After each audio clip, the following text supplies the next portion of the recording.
Әлеуметтік желілерде бір үйір қасқыр полиция бекетінің жанынан жүгіріп өткен туралы видео тарап жатыр. Ақпаратқа қарасақ, бұл оқиға Қазақстанда болды дейді. Дегенмен кейбір парақшалар бұл видеоның жасанды интеллект көмегімен жасалуы мүмкін екенін жазды. Расымен солай ма? Бірге тексеріп көрейік. Желіде тараған видеодағы адамдар мен қасқырлардың жасанды қимылдауы видеоның жасанды интеллект көмегімен жасалғанына меңзейді. Ауа райы қыс мезгіліне тән.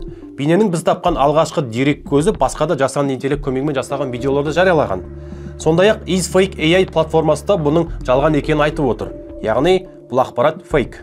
Желіде тараған видеоның бірнеше жасандық эффектісін байқауға болады. Видеоның бас жағында үйірдің ортасында келе жатқан қасқырларға назар аударсаңыз, басында жабысқан секілді болып көрінгенмен кейін ажырап кеткен. Бір қасқырдың аяғы аяқ астынан пайда болған байқауға болады. Бұдан бөлек бейнедегі полиция қызметкерлерінің әрекеті де қызық. Олар алдымен қасқырды жақындаған күтіп тұрады да артынан тездетіп ғимаратқа кіруге тырысады. Сондай-ақ ғимарат есігінің ашылғанында күмән тудырады. Сонымен қатар видеодағы көлік полиция көлігіне мүлде ұқсамайды. Қазақстан Республикасы стандарттарына сай жол полиция көлігінде әдетте екі есікке белгіленген жол полициясы немесе жол патрульдік полициясы деген жазу болады. Ал видеодағы көліктің тек алдыңғы бөлігінде ғана жазылғанын байқаймыз. Көліктің алдыңғы және артқы дөңгелектерді бір-біріне мүлде ұқсамайды. Бір қызығы, Шығыс Қазақстан облысының полиция департаменті бұл видеоның облысқа қатысы жоқ екенін хабарлаған.